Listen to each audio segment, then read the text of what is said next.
was this guy? Where the heck did this guy come from? Another robot. This guy is another robot. He has a family. A robot has a family and kids.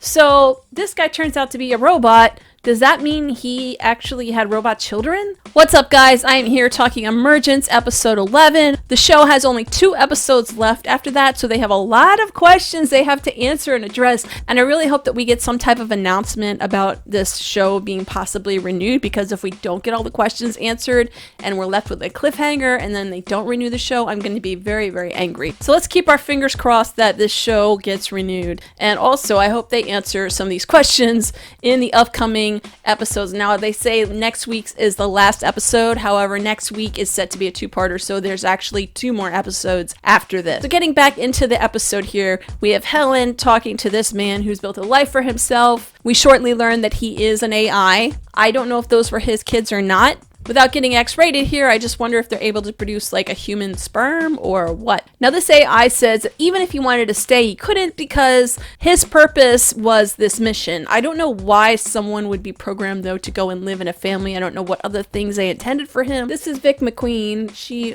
wants to be famous, I guess. If you hear purring, it's coming from that one. Helen says she has to do everything in her power to ensure they all do their part in the mission. And apparently her part is killing people, because she has a body count of both AIs and humans building up quite a bit.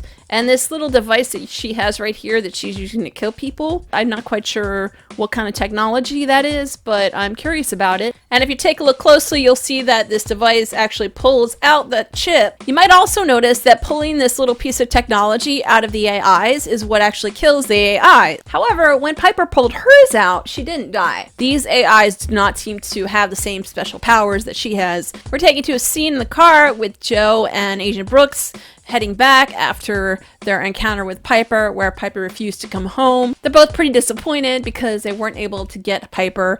Joe isn't quite sure how she's going to handle having to tell Mia and the rest of the family that they did find her, but she didn't want to come home. Agent Brooks seems to think that Piper wouldn't have sent her a message if she didn't want to be found. That maybe she does want to come home, but she's being held hostage. Joe believes that Piper didn't necessarily change her mind on her own. They changed it for her, meaning that they probably reprogrammed her to want to work with them. It's then revealed that the 2 of them are in the parking lot of the hospital where they meet up with Abby. They have Charlie in the trunk of the car, and they want Abby to do an AI autopsy on Charlie. Abby seems both intrigued and fascinated, but also horrified at the idea of doing an autopsy on one of these AIs. She asks the question that we've been asking for a while: how many others are out there? Well, we don't know and they don't know, so I really hope we get an answer to that soon. When Joe arrives back at the house, she finds Alex actually did sleep in the bed. Haha, look at that. But she doesn't really hesitate to lie down in the bed next to him, so I guess that's maybe a glimmer of hope for this relationship. Yeah, no, I don't know. When Alex asks Joe if she found her, she says no. He asks her if she wants to talk about it. She says no. There seems to be a little bit of moment of comfort knowing that Alex is right next to her in bed, that maybe things are going back to the way they used to be,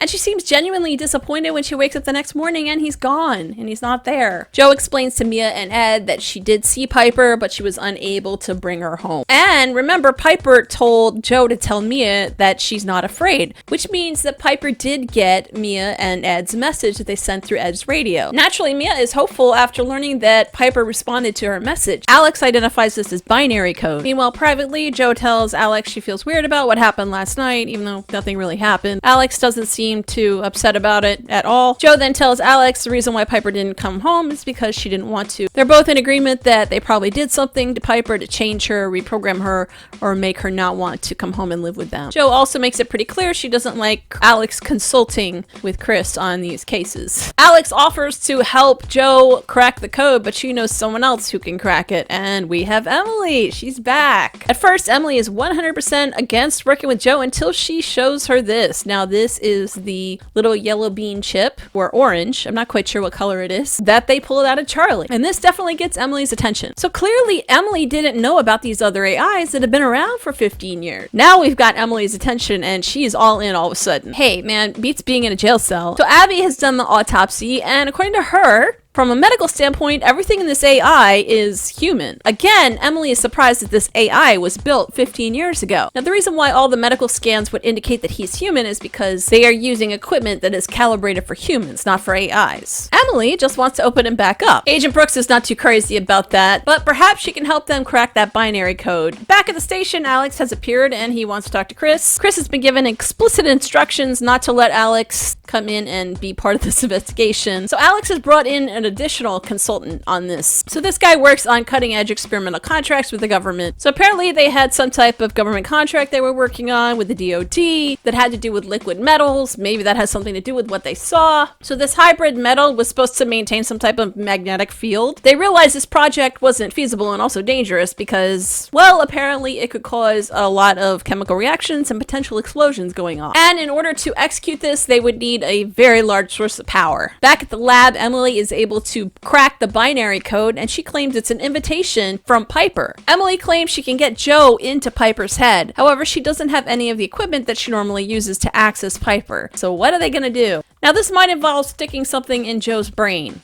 I don't know about her, but I don't like that idea. It doesn't look like she likes it very much either. So they show this exterior shot, and I thought that was Seaside Heights, but I think it's actually Keansburg. We're taken to a scene with Benny inside of an abandoned bar, it looks like, with Piper. Piper's not very hungry. Piper seems to sense that Benny is sad or regretful because he lied to Joe. In the past, we've seen him have emotions and guilt over the death of his friend April. He could potentially have the ability to evolve the same way Piper had. And I think Piper sees this ability and the potential in Benny, so she's trying to get him to do what she did and override the system. Benny assures Piper that these feelings don't matter because the most important thing is what they are meant to do. What they are meant to do, we still don't know yet. This whole interaction is interrupted quite rudely by Helen, who asks if they found something to eat and tells Benny to bring the car around. Now, Helen understands that some of these AIs have emotions, but she has more manipulative and sinister intentions for these emotions. She also reconfirms that Piper is indeed special and different from the rest of them. Helen outwardly admits that she wishes she had Piper's abilities. So we think we're going to find out what the mission is because Piper asks Helen, "What is our mission?" Helen believes that Piper is ready to help them complete their mission. Okay, but what is the mission? Thankfully, since Agent Brooks found the headset,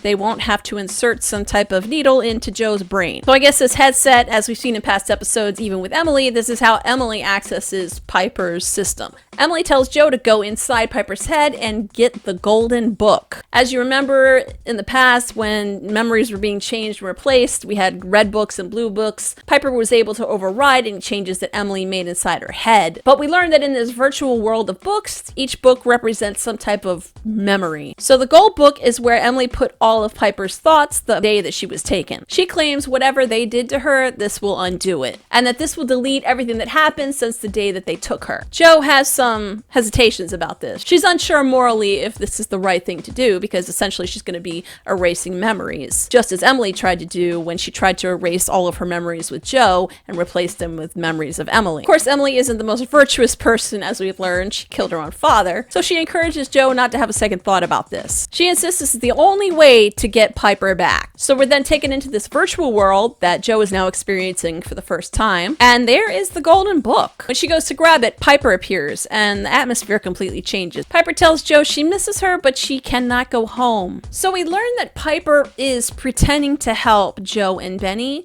when she really is trying to fix them and actually make them like her, help them evolve to become more human like she has, and help them override whatever system is programmed in them to complete this mission. And instead of doing that, she wants them to become human like her, or more human-like. Piper has become almost too human because she wants to help these other AIs. She wants them to be like her.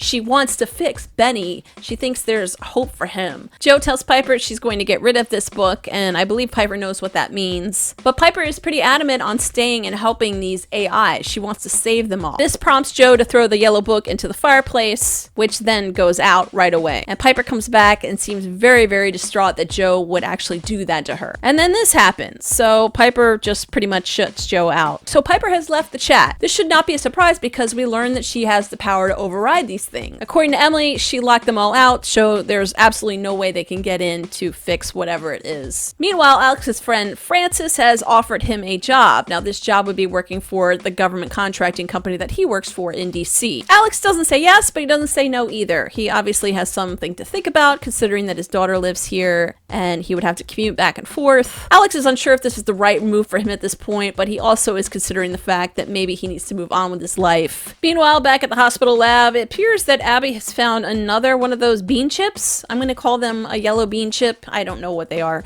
When I think of yellow bean chip, I think of tortillas and guacamole, and it just makes me hungry. Yeah, so they want to saw open this guy's brain, and they seem pretty excited about it. Yay, a cranial saw. Inside the autopsy lab, Emily tells Joe it's her fault that Piper wants to help everyone because Joe taught her these emotions. Just like Joe has risked her life to save her, Piper will risk her life to save all these other AIs. We're then taken to a scene with Benny, Helen, and Piper in the back of a car. They seem to be going to a destination, which is most likely an important part of their mission. They place a blanket in the back of the car and instruct Piper to hide under it. Wherever they're going, whatever they're trying to do, they need to smuggle Piper in. They stop at the security check at their destination. The security guard clearly sees Piper, but still allows them to pass through. So I'm wondering if maybe the security guy is either in on this or one of them as well. After they go through the checkpoint, you see a sign that says Isodyne Defense Dynamics Research Facility. So some type of defense research facility. Inside the facility, Helen tells Piper this is why we need you. Helen wants to know how Piper did what she did and what does it feel like to do what she did. So they meet this man and or android that brings them a box, and he starts to have a conversation, but he gets killed immediately by Helen. And it looks like she's using that same device to extract the yellow bean chip. Piper is horrified when she sees Helen kill this guy. Turns out that Helen is very aware of what Piper's intentions are. She knows that Piper is trying to change them and teach them to override the system just as she was able to, but she tells Piper that is impossible. She tells Piper what she wants doesn't even matter. Helen tells Piper she has a choice. She can give her what she wants or she can take it. And this is her response. Damn, go Piper.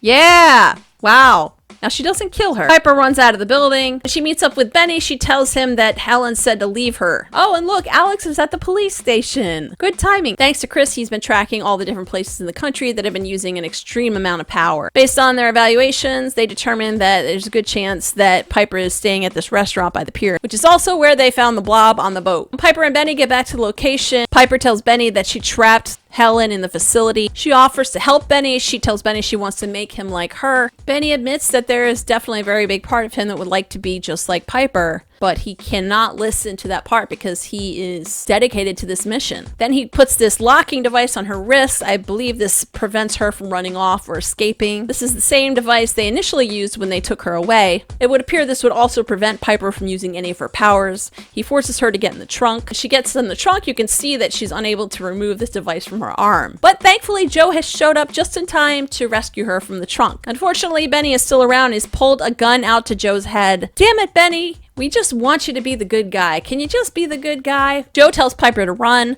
I think it's really, really interesting that Joe is willing to give up her life for Piper, who is an AI. I think it's pretty clear that Joe loves her like her own daughter. Her being an AI is completely irrelevant. The only question now is whether or not Benny has it in him to actually kill Joe, who we know he kind of cares about and felt bad about hurting. Piper refuses to leave. She tells Benny, you don't want to do this. Benny insists he has to do it. I gotta say, he does look very conflicted. I don't think he wants to hurt Joe. I think he cares. He doesn't want to hurt her. He cares about her. He cares about both of them. And I think he's very confused and conflicted over whatever their mission is and whatever his humanity is, it's starting to evolve inside of him. Oh, we have a close-up on the revolver and he can't do it. He can't shoot Joe. Thankfully, Chris shows up just in time to distract him and Joe gets the gun out of Benny's hands and he says he's sorry. And she hits him over the head with a crowbar. He kind of deserved that. But I think it's kind of interesting that he still felt really bad about the whole thing. Like, he feels guilt. And the question now is, will Benny help them? Is Benny going to tell them what the mission is? Will he help them? I have so many questions. Joe brings Piper home. All is well again. Obviously, Mia is very happy to have a little sister back. While Alex is very happy about the reunion too. He says he has to get going soon. But before he leaves, he tells Joe about this job opportunity and how he's considering taking it. Now, at this point, I started to get a really really bad feeling in the stomach because Emily is in the back and Agent Brooks is in the front, and this is just a setup for something bad. And I really thought that she was going to do something bad to Agent Brooks.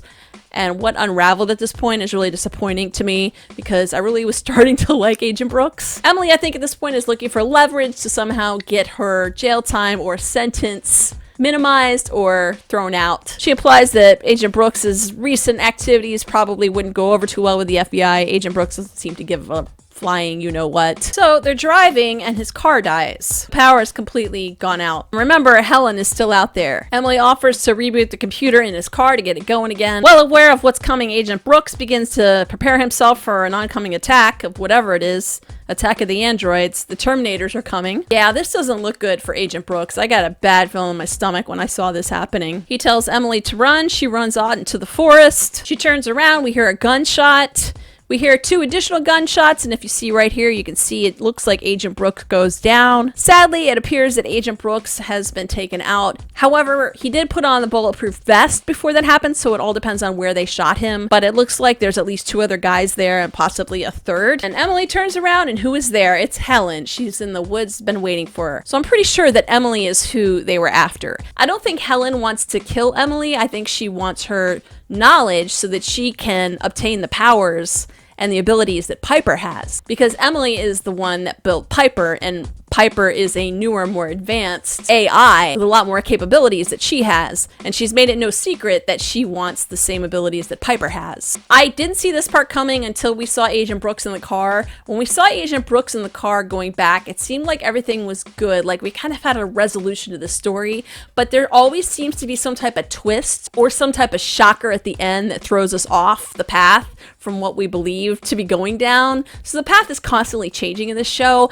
However, every time the path changes, new questions arise. The biggest question is, what is the mission? What were these AIs created for? Are they intending to take over the world? Because that's what it's starting to look like. I can't imagine what they have planned or what their mission is. As for that gelatinous thing out in the water, I hope we find out what that was all about. How many more AIs are out there in the world? And what's next for Benny now that they have him in custody? I hope Benny is able to help them out and is able to maybe shed some light on the situation and potentially finally explain to them what the truth is about the mission and what exactly they're trying to accomplish. Once again, I thought it was a really, really good episode. Very unpredictable. It had me on the edge of my seat. I am still not sure we're going to get all the answers to all of our questions, but hopefully I'm wrong and we do.